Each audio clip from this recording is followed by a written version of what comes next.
Hello, this is Charting Man Dan of TheChartGuys, where we teach the little guy and girl how to utilize charts to manage their own trades and investments. What do I mean by the little guy and girl? Well, we just had two directives signed halting the implementation of a rule that requires financial advisors to act in the best interests of their client. Let that sink in a little bit. The big wigs on Wall Street can play with your retirement and hard-earned money without your best interests at heart. We currently have hundreds of members taking charge of their financial future, and we would love for you to come check out a free week with no credit card required to see if our services would be beneficial on your path to financial independence as well. What we offer, we have a separate course of over 5 hours in length on when to enter and exit positions. And in terms of what we do daily, we have nightly videos, key levels updated each morning before the bell, 2.5 hours of live daily webcam coverage in the morning and in the afternoon, and over 7 hours of educational videos. All of these links can be found in the description of this video. Come check us out. Thanks for watching. Let's get on to the technical analysis. Looking at SPY, IWM, and QQQ on the daily and weekly time frame. So another day where the bears showed up, but the bulls bought the dip by the end of the day.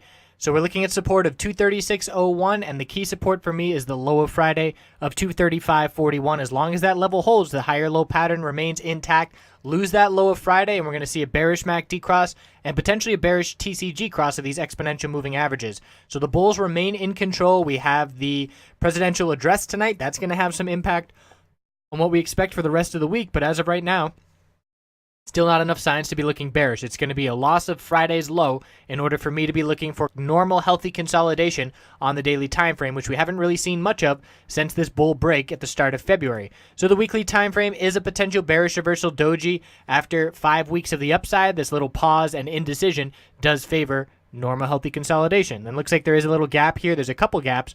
There's a gap at 231.77, and there's a gap at 235.16. So a couple gaps on the weekly time frame to be watching, and we will be watching the low of Friday.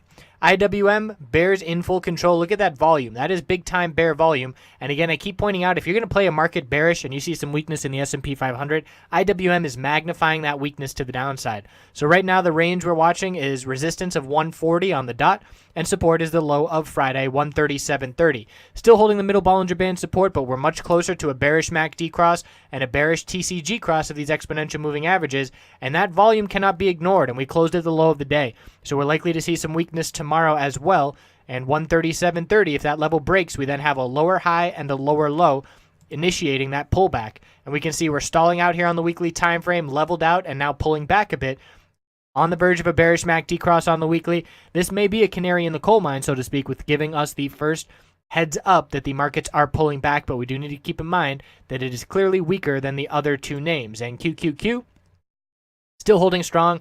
Same thing. Low of Friday, 129.38. Higher low pattern maintained as long as it holds. Clear resistance is 130.45, the high of the past 2 days. We're on the verge of a bearish MACD cross here as well. So pretty much we need to see a bullish reaction to the presidential address tonight, or we are at risk of losing the daily higher low pattern and beginning a consolidation period, which we have not seen in quite some time on these names. QQQ was a bearish reversal candlestick last week, and we could potentially confirm that this week, especially if we break the low of last week, 129.38. And we will be looking to form normal, healthy consolidation. So again, I cannot stress that enough. Once we get these signals of losing the lows of last Friday, it will be indication that we're going to see consolidation and pullback on the daily time frame, but it's going to have to take very significant pullback in order to be anything more than normal and healthy consolidation on these weekly charts, which have pretty much seen 4 to 8 months of bullish action, depending on which name we're looking at.